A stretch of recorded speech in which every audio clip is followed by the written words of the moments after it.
জ্বালানি তেলের দাম বাড়ার পর রাজশাহীর ফিলিং স্টেশনগুলোতে কমেছে ভিড়। এতে কিছুটা স্বস্তি ফিরেছে গ্রাহকদের মাঝে। আগের চেয়ে কিছুটা কম সময় লাইনে দাঁড়িয়ে তেল পাওয়া গেছে বলে জানিয়েছেন বাইকাররা।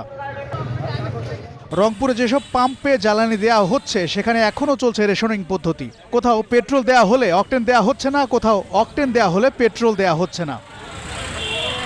ব্রাহ্মণবাড়িয়ায় দাম বাড়লেও মিলছে না জ্বালানি।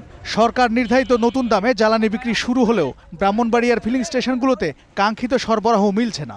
এতে জ্বালানি নিতে এসে চরম ভোগান্তিতে পড়ছেন সাধারণ গ্রাহক ও যানবাহন চালকরা। পাবনার ঈশ্বরদীতেও চাহিদা অনুযায়ী মিলছে না তেল।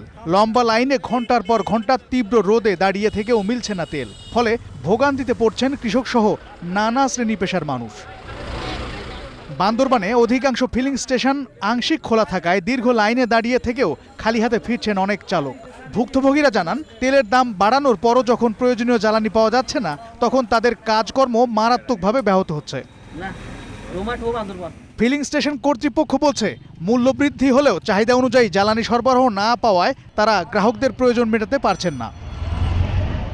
সংকট মোকাবিলায় দ্রুত চাহিদা অনুযায়ী জ্বালানি সরবরাহ নিশ্চিতের দাবি জানিয়েছেন ভুক্তভোগীরা। জাফর আহমেদ শিমুল, গ্রিন নিউজ ডেস্ক।